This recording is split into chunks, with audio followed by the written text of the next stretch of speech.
are the steps to the sale? Have they changed over the years? Are they still important?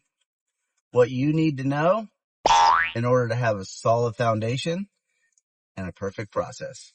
Today, we're going to talk about just that. Steps. Welcome to Car Talk, where I give you my 20 years of experience on my 20-minute drive to work.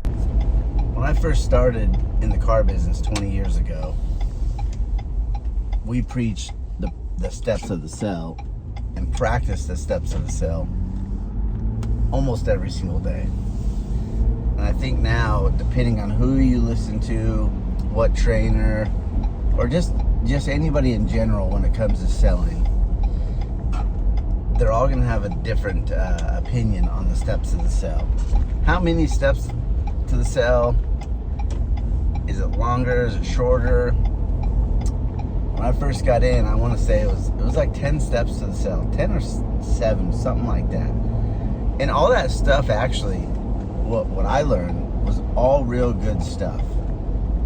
You had your meet and greet, which is essentially your first impression. You had common ground. You had to find some common ground with the customer. You had fact finding out what they needed in their new vehicle. Then you had to do the selection, which is where you select the vehicle that they might be interested in. Then you do a walk around on the vehicle and build value, so basically the presentation of the product. Then you do the test drive of the vehicle. And then during and right after the test drive, you do the trial close.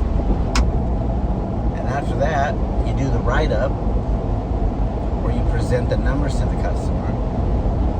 And then lastly, you close the deal. Now, I think you could shorten that down, so you don't have to kind of really go through all that. But if you really think about it, that stuff still matters. That stuff is still important. So maybe people, they change it up to give a different twist to the sales training, or make it their own, or hey, let's speed things up, let's simplify things, which I get, because right now I do believe speed is power. Not a lot of people want to waste time, but what I think that you should do is I think you should put yourself in the customer's shoes and look at the journey that they go through in order to buy a car. And then from there, that's really how you hone your skills on the steps of the sale. So if we're going to start off at the beginning, the meet and greet, which this is probably one of the most important, but most simple things, because this is the first impression, and you can't get the first impression back. So you got to have this one, and this one, once you come up with your greeting, whatever it is, that's it. That's the greeting that you use forever. You just use it. So if you're at a dealership and a customer walks in the door, what are you gonna do? You're not gonna from a distance. You're not gonna wave at them and tell them, "Hi, hey, welcome in. Hey, can I help you?" You're not gonna do all that. What you're gonna do is you're going to be a professional. You're gonna get up and you're gonna walk to the customer. Okay? And when you're about 3 feet away from the customer, you're gonna say, "Hey, welcome to such and such dealership. Were you here to see anybody? Parts, sales, service?" And be a professional. And when they say no, "I'm not here to see anybody," that's your opportunity to introduce yourself and ask the customer, "Perfect, my name is Ryan. Welcome to the dealership. I'm more than happy to help you out today. What kind of information can I provide for you today?" Because here's the thing about the meet and greet. When they first walk into the dealership, they don't want to really talk to a salesperson. They know they're obligated to talk to one. They know they're going to probably have to talk to you. Because how else are they going to buy the car if they go to your dealership? They're going to have to talk to someone. But they don't want to talk to you because most of the time they don't think you're going to listen. last time they had a rude salesperson, the salesperson didn't listen. Maybe they thought they got a terrible deal on their last vehicle. So there's a lot going through the customer's mind. So at the beginning, they're going to tell you they're not looking to buy anything. That's a defense. They're like, hey, I'm not going to buy anything. And if you want to challenge that, do yourself a favor. Okay, I used to do this all the time. I used to walk in to whatever store I was going to, and every single time that they had somebody that would be there to help, they would ask, hey, can I help you find something? And the very first thing I would always say was, no, I'm okay. Even though I knew exactly what I was looking for, I still told them, no, I'm okay. And I started practicing stopping myself and then saying, yeah, actually I do need help. This is what I'm looking for. Because it saved me a bunch of time. But my natural reaction was, no, I don't need any help. Now, I don't think every single person is going to have that natural reaction, but I believe more people will. So I don't know if you do that or not. Like if you go into stores and you know exactly what you're looking for, if somebody asks you for help, if you accept the help or you tell them no, you're good.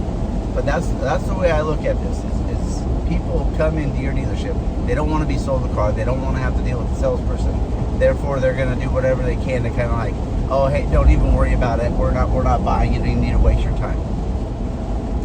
When you have that professional greeting like that,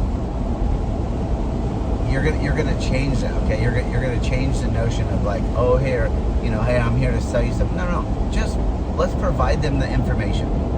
Okay, let's provide them the information. Let's just let them know I'm here to help you provide the information. And if they say to you, hey, you know what, we're not gonna buy anything today, just agree with them and let them know that most people don't. No problem. Most of my customers that come in, they don't buy a vehicle on the first day. They come in, they gather all their information, they take it home and think about it. If that's what you guys are going to do, no problem. I'm used to that. Let's go and gather some information together. The second step, where we used to talk about common ground. Now, I do think this is important, but I don't think it's as important anymore for it to be like the second step. Because when I first started selling vehicles, what I would do after the meet and greet is I gave myself like a visual, like a invisible 10-foot circle where I didn't leave that circle until I talked to the customer for about 5 minutes, and I got to know the customer, I got to know myself, and I got a lot of that common ground right off the bat.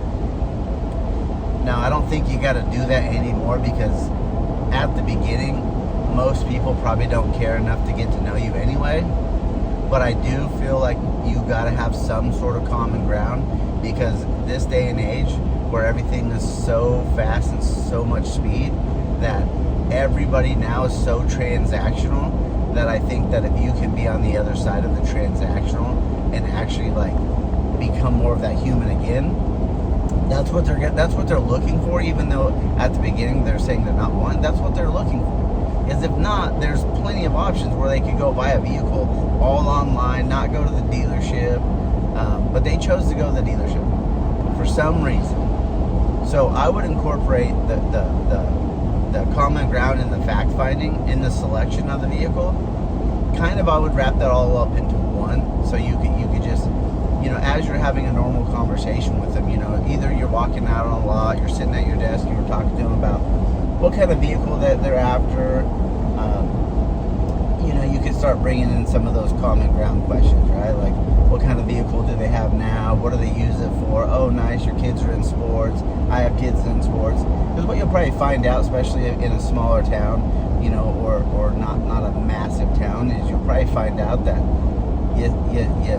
you guys know somebody that knows somebody or something like that, which then just makes it easier, because people like to do business with people that they like and trust, right? So that's kind of the whole point of the common ground, is to kind of build that trust and have the customer feel way more comfortable with you.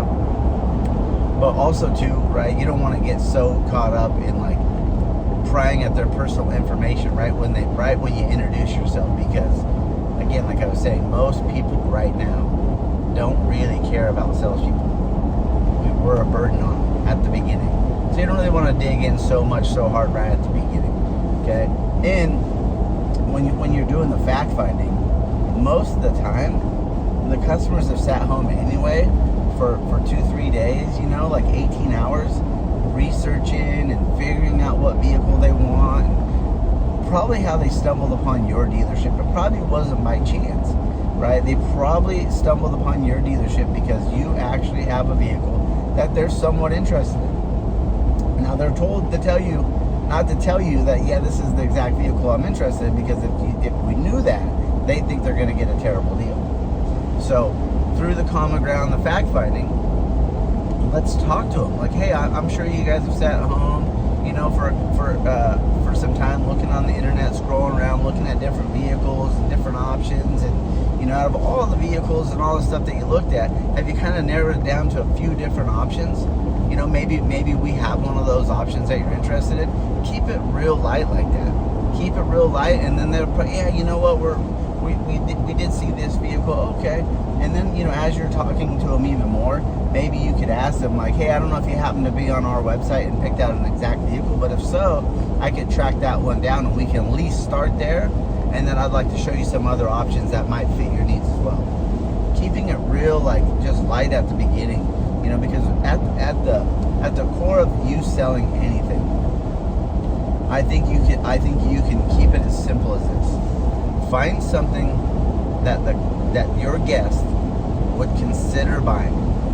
Find something that they would consider buying, show them the numbers, and make the numbers make sense. That's really how easy our job is. But all these steps to the sale help the customer, help you know, get the value of the vehicle. So keep it light while you're doing the selection, and let the customer know that you want to show more than one option, because you want to make sure that whatever vehicle that you guys select, you want to make sure out of all the vehicles that you have, this one not only fits their needs the best, but they know without a doubt this is the best selection. If you got 200 vehicles in stock and you show the customer, essentially, you know, kind of browse through all the vehicles, you kind of select 2 or 3, you end up test driving 1 or 2. It's going to be, you know, when you're talking to the customer, like, hey, we looked at about 300 vehicles, you test drove 2 of them, and this is still the one that stood out. So as long as we can make the numbers make sense, is there any reason why this vehicle wouldn't work for you? So then when you're going out, okay, and you finally select the vehicle, and you're going to do the walk around, and this, I think this is probably a dying art in the business, because again, for the speed reason. When you do a walk around / presentation of your product, I was always taught to pull the vehicle out, single it out from all the other vehicles that are in the line. So kind of just pull it out by itself. And when you pull it out, open the hood, open the trunk, and open up all the doors of the vehicle. And when you're walking around the vehicle, your job is to explain to them features. So if you're at the hood of the vehicle looking at the engine, you got to show them 3 features that you know are important to the customer based on your fact finding, your common ground, and all that stuff that you did early on in the sale. You got to pick out 3 features that you know they want, and you got to explain the feature to them, the advantage of having that feature, and the benefit that the customer gets for that feature.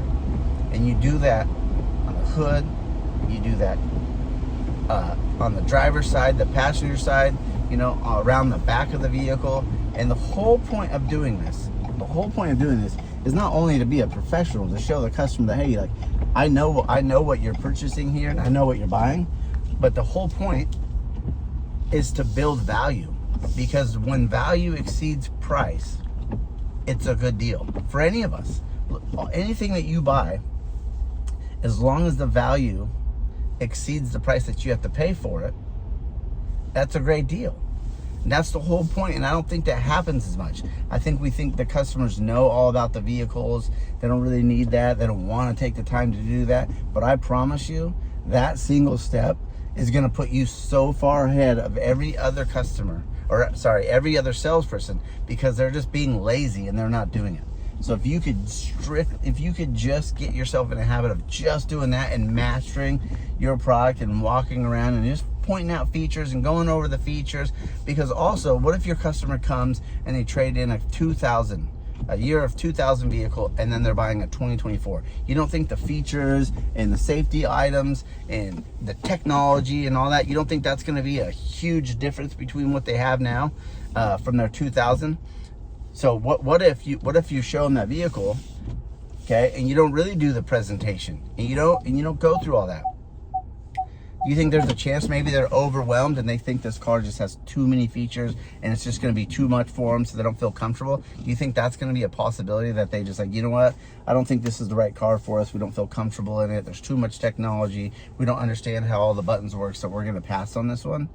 That happens. And then most of the time, they're probably not going to tell you that's what they're doing, because they're going to be really nice and they don't want to tell you like, hey, I appreciate all the time that you spent with me, but your product sucks. They're probably not going to tell you that. Okay, so after you do that and you get them involved and you walked around the vehicle, now it's time to let them take the test drive. And when you let them take the test drive and you get them inside the vehicle, okay, make sure they sit down, kneel down, and show them how the controls work. Show them how the seat goes back, forward, up, down. Show them how to do the mirrors. Show them how to do the rear view mirror. Show them how to set the radio, and always ask them, are you comfortable? Show them how the steering wheel goes up and down. Maybe it goes in and out. Show them how that works. And after they get it set up, look at them and go, are you sure that you're comfortable? Almost 9 times out of 10, when I have a customer sit in a vehicle and I get it all positioned, and I ask him, hey, are you sure you're comfortable? You don't want to adjust anything else? They'll always adjust it again, because they're a little nervous, but they'll adjust it again. And the reason why this is so important is if you go on a test drive and you're sitting and you're a little cramped and you can't really see out the mirrors, right? And you're driving the vehicle's going to seem like it drives nice, but something's going to be off. You're just like, I'm just not that comfortable, and the mirrors just don't seem to be in the right position, and just for whatever reason, this vehicle it just really isn't the one for me. That could blow it right there. All because you didn't take a little bit of extra time to slow down and go through these small little steps, okay? Now, when they get back from the vehicle, maybe you go with them, maybe you don't, but when they get back from the vehicle, you have to meet them outside right at the vehicle. So when they get out of the vehicle, you get out. They get out of the vehicle. You're there waiting for them, okay? You step back, you're looking at the vehicle, and I just want you to ask them 3 questions to make sure that this vehicle works for them. Ask them 3 questions that you know, hey, this is the color that you said you guys was your favorite color, right? This one seemed to have all the features that you guys were looking for in your next vehicle. This one did seem to have the leather seats that you're after. So assuming that we could take your vehicle in, get you this vehicle, and we can make the numbers make sense, is there any reason why this vehicle wouldn't work? That's the trial close. That's where you're going to find out, yes, you're on the right vehicle or you're not. And chances are, if you've done these steps to this point, this is the right vehicle. And now, like I said, you found something that they would consider buying, and you just got to make the numbers make sense.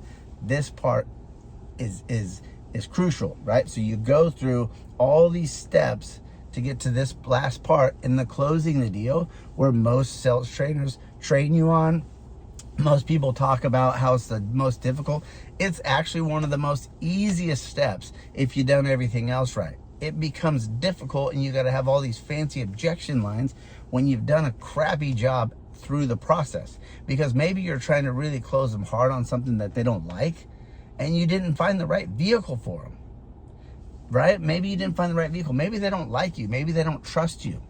I'm not sure, but I think if you get to the end and you really have to close really hard, I'm positive that you did something wrong at the beginning. So we'll go more into depth on this, but these to me are the foundations of how you get good, and these are the foundations that you should really be training on. Don't sit at your desk all day long and just listen to people talk about slick objection training. You know, think about the real basics. You know, look at anybody in sports. Anybody in sports, what do? They you know, look at like a Tom Brady and Peyton Manning. They analyze the playbook not only for themselves, but they analyze in defense.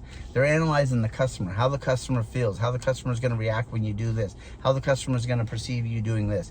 And then they practice their basics. They practice their very, very basics. Okay, and I think if you guys do this, we're going to be on the right track, and we're going to make it happen for you guys, okay? So I appreciate you following along. I'm going to keep bringing this to you every single day. If you got anything you'd like me to go over, let me know. And until then, hey, this is the great career to be in. Just never give up, guys. Talk to you later.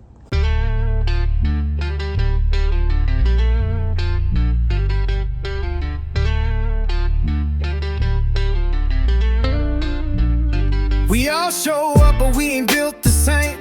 One's chasing glory, one's playing the game. One's got the gift, don't break a sweat. The other's out here grinding with nothing